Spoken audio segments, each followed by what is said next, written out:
What do you think about Joel Embiid as a center right now? Joel Embiid. Best center in the NBA right now. Best center in the NBA. Yeah, by far, by far. The reason is because he has so much skills. He can shoot the basketball from 15 out. He can put it on the floor. He can spin. He can dunk. Plays defense. And plus, what makes him a plus is that he can shoot free throws. Shoots free throws really well. And I like it because he always talk crazy. He talk shit all the time. I like it. Yeah, I like it because he'll get in your face and tell you what's happening. And he'll back it up. And like Mikal, I mean, he's effortless. It's amazing to see how smooth he is. The way he plays, and he's got that Euro, he got all that. He got everything in his game. And I've been talking about him for the last 2 years. After he got hurt and he came back, and he went through before he got hurt again last year, and when he had them 15, 16 good game, I said he's going to be a beast. And I knew he was going to start an All-Star game this year, and I knew he was going to make the All-Star team. But right now, I don't think nobody can compete with him right now.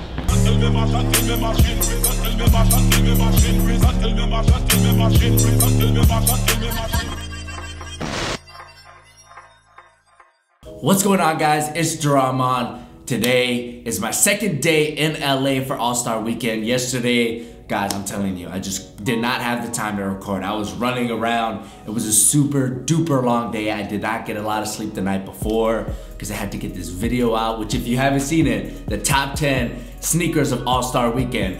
I love the video. I loved making it, so go check that out with the link in the upper right-hand corner. But man, yesterday was awesome. It was kind of like a roller coaster of emotions for me because throughout the day, man, I was not feeling it. I didn't feel good. There's some stuff going on back home where I really just wanted to be home. I didn't want to be here, which is weird because I've never been to an All-Star Weekend. Ever since I was a kid, I've always wanted to go, and I was finally here, and I just wanted to be back home. Like I said, some stuff going on. But later in the day was when things really started to kick off. The first place I went to was a Mitchell and Ness event. It was like a pop-up shop on Fairfax Avenue, I believe, which is like where Bape and Supreme is. And the Supreme line was just absolutely crazy. It was like that all day, I heard. So, I mean, Supreme is still killing things. Bape was there also, but we were at the Mitchell and Ness store and they had all these throwbacks. They had all these throwback photos on the wall. It was a really cool event.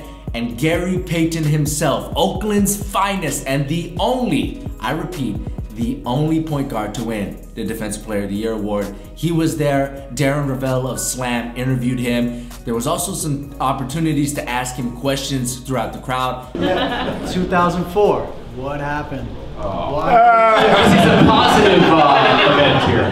No, that's it. Hey, we lost. That's what happened. It is what it is. I mean, we were going through a lot of situations. Y'all forgot Kobe was going through what he was going through. You got a young kid that's thinking that he's going to go to jail. He's not. His mind is not there. You know, he's not there. He's not going to play the same way. So that's the way it is. Our main key was that Karl Malone got hurt. If he didn't get hurt and he really played, and then people don't know, Karl missed 60 games, 60 games, and then Shaq missed 45, and Kobe missed 37. And I'm the only one played 82.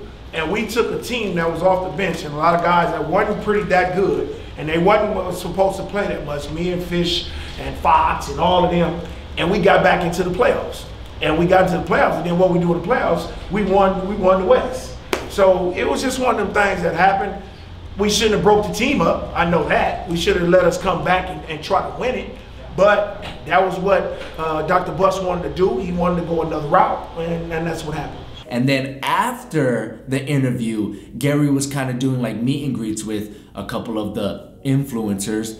I hate that word, but I guess I fell into that category and I got to meet with Gary very shortly. And let me tell you guys a story. Way back in 2004, so that means I was about 11 years old, the Lakers were playing the Minnesota Timberwolves in the Western Conference Finals.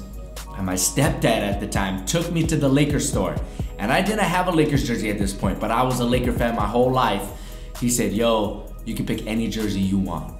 And I was like, what? And you gotta keep in mind that this team had Kobe Bryant, Shaquille O'Neal, two of the biggest stars in the NBA, and then they also had Karl Malone, Hall of Famer, the guy who scored the second most points ever in the league, ever, and then you had Gary Payton. So I had four amazing choices, but come on, let's be real. The real choices were Kobe and Shaq. Those are the two stars. But when he said I could pick any jersey, I picked a Gary Payton jersey. That's right, I loved Gary Payton. Him and Allen Iverson were my two favorite point guards. Allen Iverson was the best offensive point guard, and of course Gary Payton. I'm not even gonna argue with anyone. Gary Payton was the best defensive point guard ever. I'm not arguing with you. So I brought that same jersey that I got as a kid to the Mitchell Ness event, and I asked Gary Payton to sign it. I was wondering, I need a Sharpie, but I bought this when I was a kid. My mom said I could have one jersey. Now you pick me, that's what I'm talking about. This is an 04. Yeah. You see it's a large? It's a but large, it's small, right? yeah. I just need a Sharpie. Can I borrow a Sharpie? Thanks, man. No. Are you here? Where are you based? Warren, you're my favorite man. No. Okay. No. Gotcha. Thank you very much. Play right there. Awesome. Thank you, man. This is OG from 04. There you go.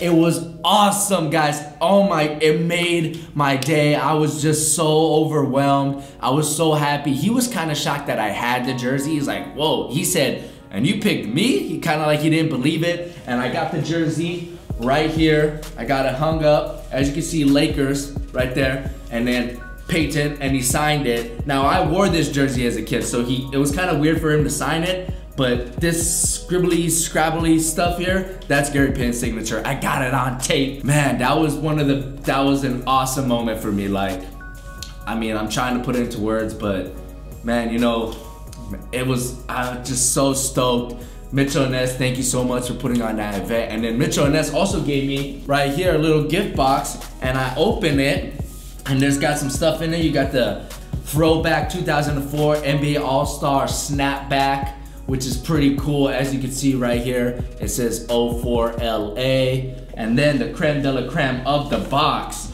you got a Lakers like jersey. It's almost like a hockey jersey, but it's like a jersey shirt. It's authentic, it's sewn on, it's throwback. You got the little striping on the side for that 80s look. It's a size large, but honestly, it fits like a slightly big medium. It doesn't feel like a large. So if you're looking to pick this up, I think it's like $85 at Mitchell Ness. Get maybe a size above you if you like the looser fits. If you like a tight fit, go ahead and get that medium, boy. I ain't tripping, but this fits me. I like it having it a little bit loose because it's just a little bit more comfortable for me. But yo, shout out to Mitchell Ness. That was one of the best moments of my basketball fandom life, man. That was just, man, I really can't thank them enough. And then after the Gary Payton thing, we went to a private dinner party. The guy from Stranger Things was there. I don't know what he was doing there, but I think this private dinner party, they're just like, let's get as many celebrities as we can get into this dinner party. So Lucas was there. It was totally tubular. Baron Davis was hosting the party, and Baron Davis was so nice. He actually came up to me and shook my hand. He's like, yo, well, what's your name? Where are you from? And it really felt like he was engaging with us, and he talked to us throughout the night. We were kind of sitting next to him at the actual dinner when we were eating, so that was super cool. And then he like passed us his phone, and he said, yo, put your name in this group chat, put your number, so we can connect with you a little bit later throughout the weekend because we got some stuff for you. So I'm in a group chat with Baron Davis. What? I know, I'm in a group chat with an NBA player. Don't ask me for his number because I won't give it to you. But man, when that happened, I type in my number in his phone. I kind of just sit back, I look at all the people around, and I go, man, this is crazy. YouTube brought me here. The hard work, the grinding, you guys watching my videos, supporting the channel brought me here. You know, my whole life, I idolized the NBA. I didn't have a lot of father figures growing up.